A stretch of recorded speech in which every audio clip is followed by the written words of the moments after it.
Bonjour à tous, c'est Minel et aujourd'hui je vais vous parler de souveraineté. Si vous avez l'impression dans votre existence de passer par des phases où vous avez l'impression de ne pas arriver à placer des limites avec des personnes, d'être victime d'abus de pouvoir ou vous retrouver en fait dans des situations dans lesquelles vous avez l'impression que vous n'êtes pas en pleine possession de votre moyen et de votre habilité à poser des choix de manière consciente, qui vous permettent de vous sentir bien, ben, je pense que cette vidéo elle pourra potentiellement vous aider. En tout cas, je vais vous parler de choses et de concepts qui, moi, m'ont beaucoup aidé face à ces questions qui n'étaient pas évidentes à certains moments de ma vie. Euh,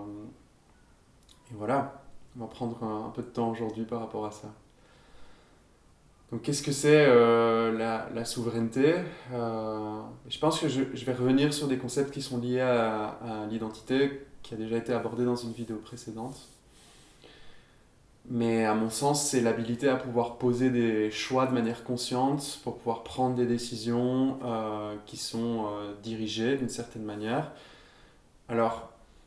pour moi, des concepts qui sont très liés à l'identité et qui relient ça à la souveraineté, c'est un concept de porosité ou d'étanchéité. Comment en fait dans certaines phases de vie on va avoir besoin d'avoir une possibilité de pouvoir placer des limites et définir une certaine notion d'identité d'une certaine manière, une certaine notion de soi, et puis de l'extérieur, donc définir soi par rapport à l'altérité, et en conséquence pouvoir rentrer en relation à certains moments en se prenant en compte en tant que personne, en tant qu'individu, dans des rapports face à l'universel ou le collectif, et pouvoir se dire, ok, moi en tant que personne et en tant qu'individu, en ayant ces limites-là, cette étanchéité-là, ben, je vais avoir maintenant le besoin de poser cette décision maintenant, alors que dans certains autres moments, on va avoir besoin plutôt de se laisser influencer, de pouvoir avoir plus de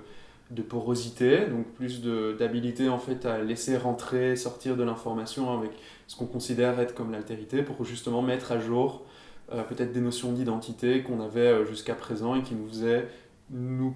comporter en fait d'une certaine manière plutôt qu'une autre. Et vu qu'on est en constante évolution, que ben, cette idée qu'on a de nous-mêmes, elle est en constante évolution, de ce fait, les actions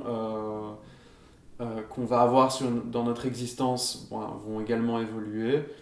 ben, ça nous permet en fait d'avoir un jeu de va-et-vient entre cette espèce de concept d'identité qu'on peut avoir et l'habilité en fait à poser des choix de manière consciente en fonction de ce qu'on se figure être en tant que personne, en tant qu'individu. Alors moi, c'est quelque chose avec lequel j'ai beaucoup eu de mal, du coup, comme je le disais au début de vidéo, mais à beaucoup de moments, via certains comportements qu'on qualifie en anglais de people pleasing, donc le fait de vouloir plaire aux autres, de vouloir ben, rentrer en interaction, mais en soignant du lien, alors que peut-être que certains de ces liens n'avaient pas besoin d'être soignés ou n'avaient pas besoin d'être gardés dans mon existence. Mais ça faisait que j'avais tendance à faire beaucoup de sacrifices par rapport à qui je suis, ou qui je me figurais être en tout cas, qui je me figurais être à l'époque. Et en conséquence, parfois poser des décisions qui me laissaient un certain sentiment de frustration, ou alors dans lesquelles je ne me respectais pas d'une certaine manière. Et je pense que l'importance de tout ça, en fait, d'arriver à prendre conscience de qu'est-ce qui nous plaît en tant que personne, qu'est-ce qui est un besoin, qu'est-ce qui est une envie,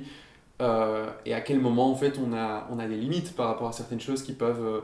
ben, nous arriver ou ne pas nous arriver. Et ce qui est assez intéressant, c'est qu'on va être généralement confronté à des situations qui suivent certains thèmes. Par exemple, le thème de faire respecter ses limites. Mais moi, je sais qu'il y a certains types de modalités de situations qui peuvent m'arriver et qui touchent à ce thème de faire respecter mes limites,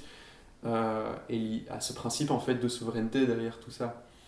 Et donc, comment en fait certaines situations vont éveiller petit à petit, si j'en tire les conclusions, si j'arrive à en faire l'apprentissage, ben, vont de plus en plus me diriger dans en tout cas, je vais me diriger de plus en plus dans des circonstances d'existence dans lesquelles ce concept m'est conscient, et quand je pose une décision, quand je me retrouve face à une situation et que j'ai une décision à poser, je suis capable de la poser. Et si cette décision, elle prend en compte d'autres acteurs, intervenants, intervenantes, que sais-je, je suis capable en fait à certains moments de me retrouver réériger des limites d'une certaine manière ou des frontières identitaires, me recentrer en moi et pouvoir dire ok, j'ai cette situation avec ces inconnus là, ce problème là entre gros guillemets, quelle va être ma décision. Et puis après, encore une fois, il y a toujours possibilité de re-rentrer dans des phases plutôt de porosité, d'échange fluide ou non avec le reste de l'entourage, s'il est ouvert plus ou moins ou non, ce qui nous permet de poser une décision et de faire des va-et-vient.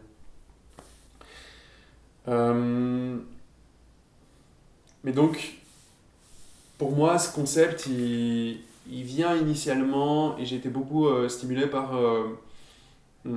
déjà beaucoup de discussions avec des proches qui sont issus du milieu sexe positif, qui est un milieu dans lequel la recherche du consentement au niveau relationnel est assez soulignée. En tout cas, c'est un point d'importance dans ce genre de milieu. Et donc, l'idée, c'est de rentrer en interaction avec d'autres personnes et de pouvoir prendre conscience du fait que chaque personne a des besoins qui sont assez spécifiques, chaque personne a des envies qui sont assez spécifiques, chaque personne a des limites qui sont assez spécifiques. Et en ayant en fait ces concepts en tête, en fait se dire que quand je prends une décision euh, qui ne dépend pas seulement de moi, mais qui influence finalement mon environnement ou mon entourage ou des personnes avec qui je relationne, je peux me poser la question de quels sont mes besoins, mes envies, mes limites, mais également, je suis personne pour pouvoir définir les besoins, les envies et les limites de quelqu'un d'autre. Et donc ça a été un grand sujet d'influence pour moi. C'était parce que pendant une grande partie de ma vie, par exemple, pour moi, ces concepts en fait de soi-même, la relation, les autres, c'était pas du tout clair. Euh, de par les dynamiques relationnelles auxquelles j'ai été habitué peut-être plus jeune dans mon enfance, alors que je grandissais, et petit à petit, en fait, c'est arrivé de plus en plus dans des champs de conscience, de pouvoir me poser en fait ces formes de questionnement, de pouvoir me dire bon, je vais poser une décision et en fait pour avoir l'information qui dépend de l'autre, je vais lui poser aussi des questions pour pouvoir en fait avoir une idée la plus claire possible de où cette personne en est. Et ça c'est important parce qu'on a tendance à valoriser en fait le fait de pouvoir parfois en fait soit par une certaine idée d'efficacité pour pouvoir prendre des décisions pour les autres ou alors dans des qualités de leadership entre gros guillemets pouvoir prendre des décisions pour les autres. Et je pense que c'est ce qui fait que dans certains cas y a des personnes qui ne sont pas du tout à l'aise avec ces concepts là et qui subissent en fait les décisions qu'on prend pour elles ou non. Alors des concepts qui m'ont également beaucoup influencé. C'est un psychanalyste jungien, je vous ai parlé de Carl Jung dans la vidéo sur l'intuition, mais en gros, un monsieur qui s'appelle Robert Moore, qui a beaucoup élaboré et discuté de qu'est-ce que c'était en fait être un homme au XXe siècle et à quel point on a été influencé, le genre masculin a été influencé en fait par les modèles sociétaux qui ont suivi en fait suite à l'avènement de l'ère industrielle et puis de l'idéologie capitaliste et comment en fait on se retrouve maintenant en tant qu'être humain et particulièrement en tant qu'homme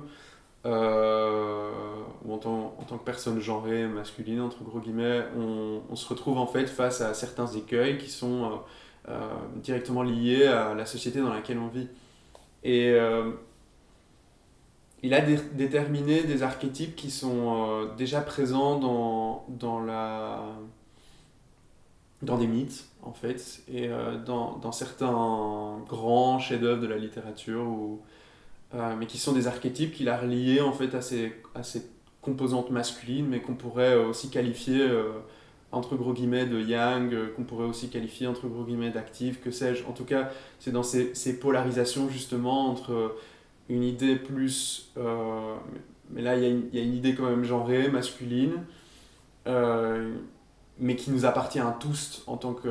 qu'être humain. C'est-à-dire que ça concerne tout autant les femmes que les hommes, mais on dira que c'est un pôle en fait de notre psyché qui va dans ce sens-là, et il a déterminé du coup 4 archétypes,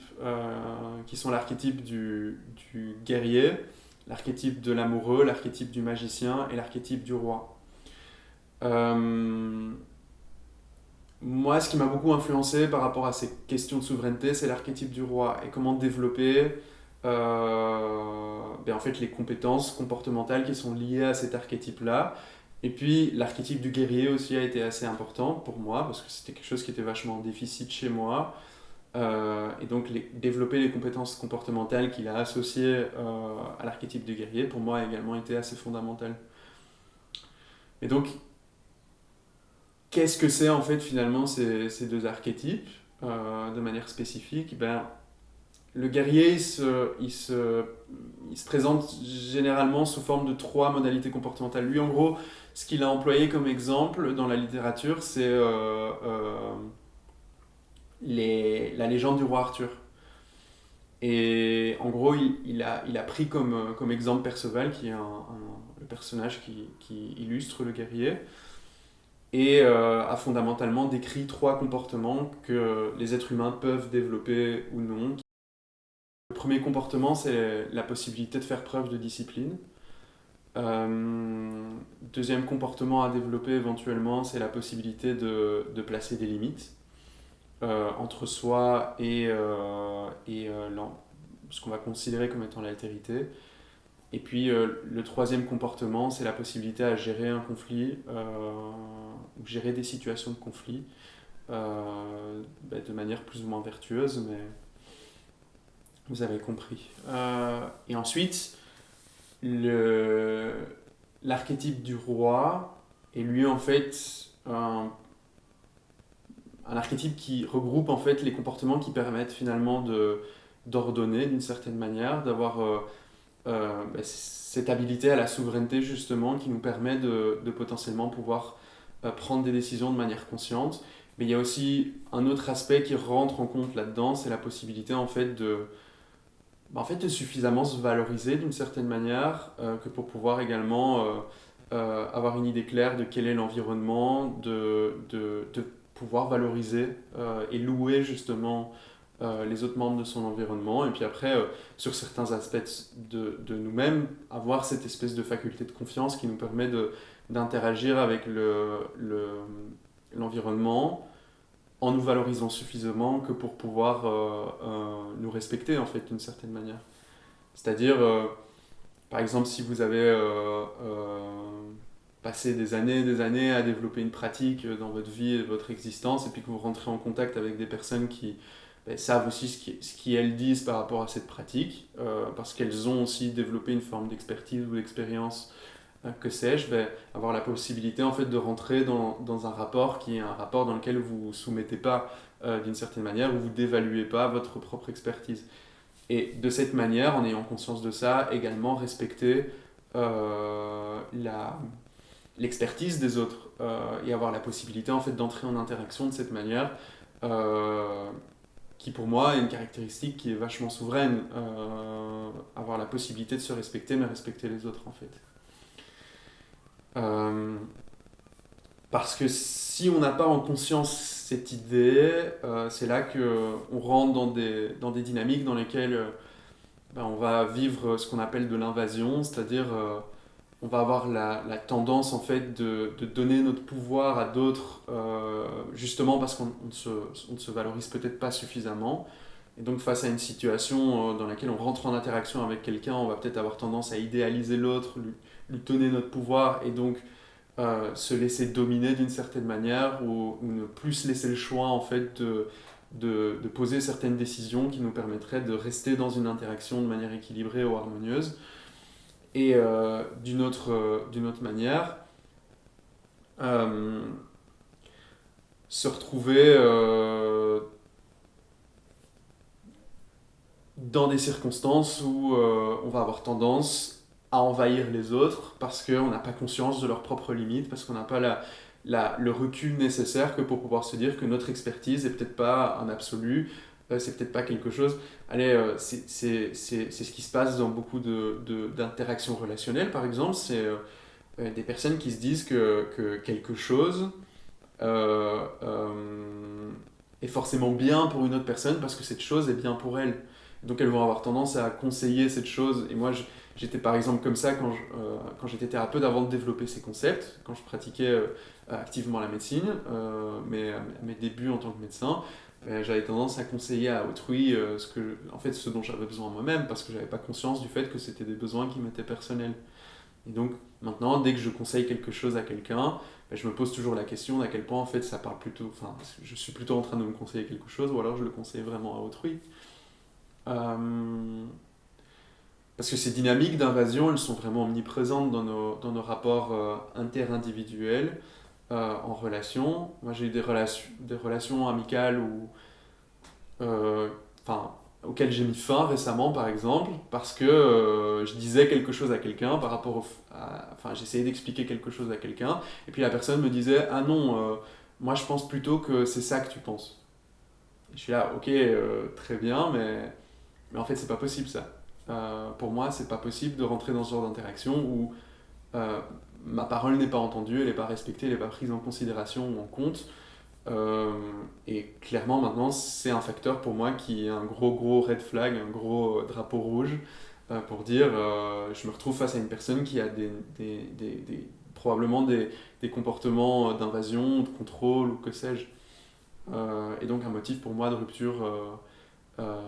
amicale ou relationnelle en tout cas.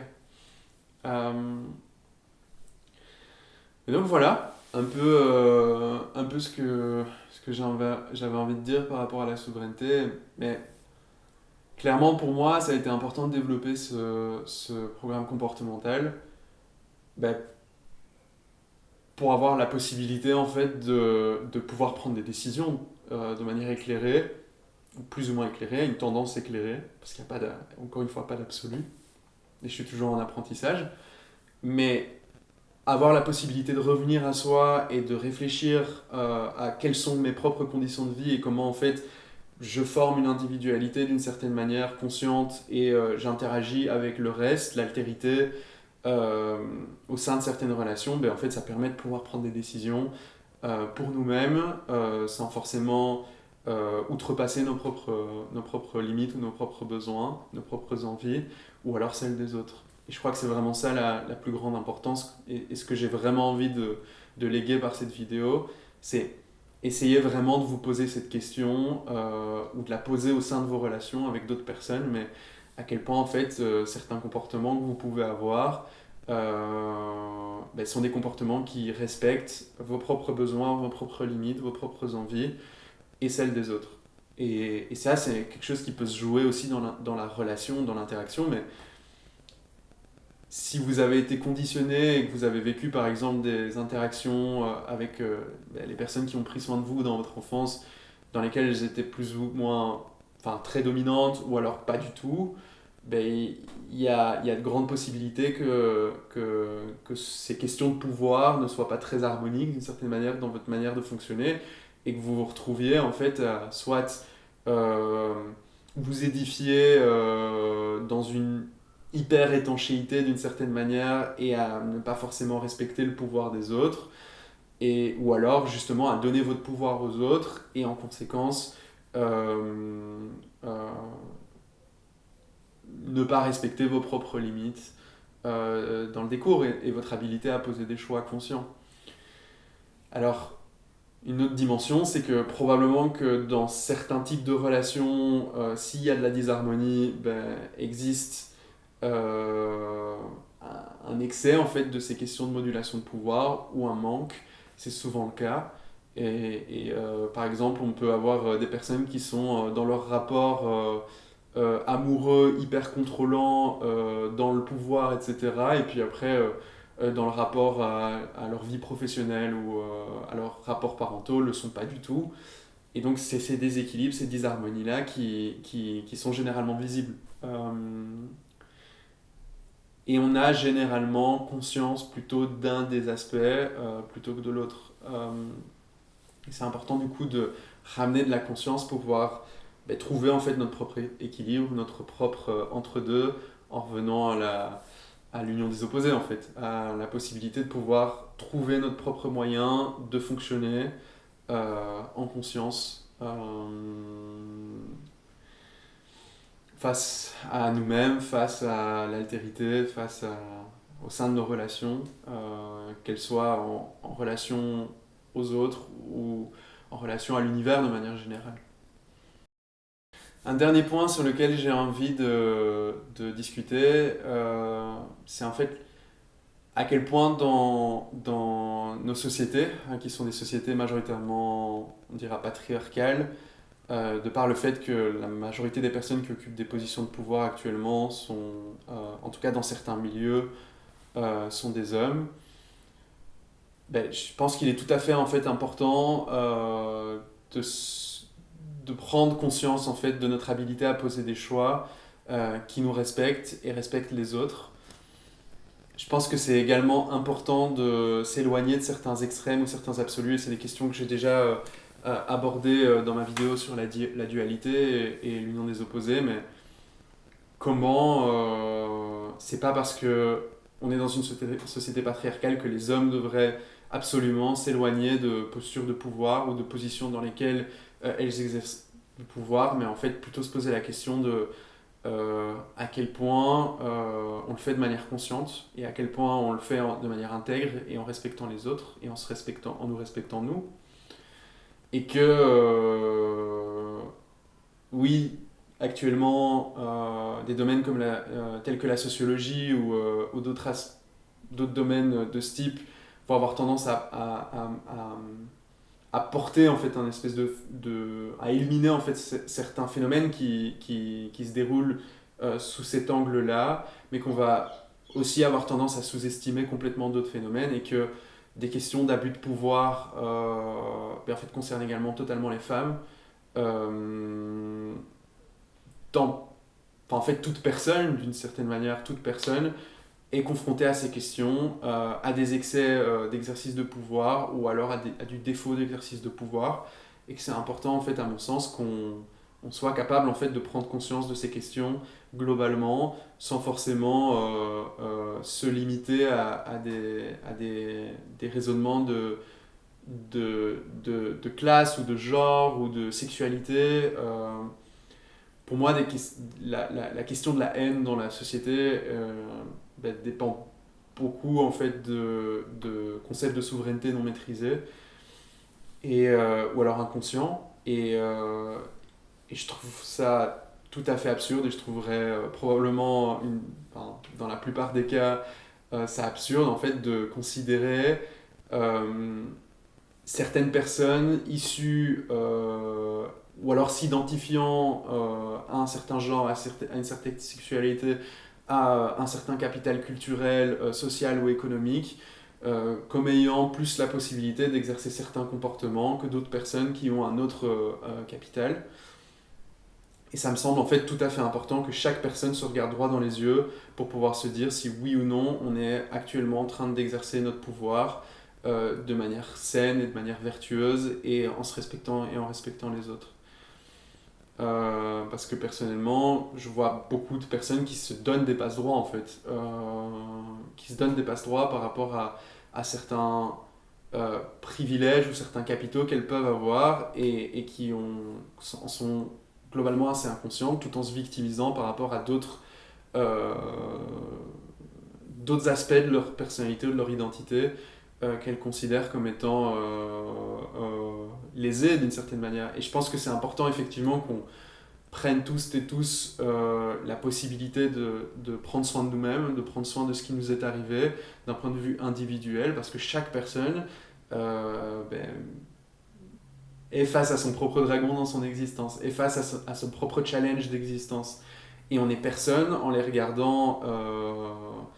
d'un point de vue externe pour pouvoir dire ouais telle personne est ceci et donc elle devrait s'en vouloir parce que voilà on n'est personne pour dire ça et pour moi c'est important de le rappeler encore dans cette vidéo. Voilà, j'ai envie de finaliser la vidéo là-dessus. Je vais continuer à en faire, donc je vous verrai pour la prochaine. Je continue à m'améliorer, ou en tout cas à essayer de m'améliorer par rapport à des questions techniques, par rapport à ma manière d'expliquer, par rapport à mon processus de préparation aussi des vidéos. Et j'espère le faire de manière assez concise et claire, et naturelle aussi. Enfin, j'essaie de le faire de manière très naturelle et authentique, vous, le verrez, vous avez vu, le setup est assez minimaliste. Mais donc voilà, un peu la souveraineté. Donc je vous envoie plein d'amour. Faisons en sorte un maximum de pouvoir prendre des décisions conscientes et de prendre soin de nous-mêmes et des autres. Et je vous dis du coup à très bientôt pour une prochaine vidéo. Salut!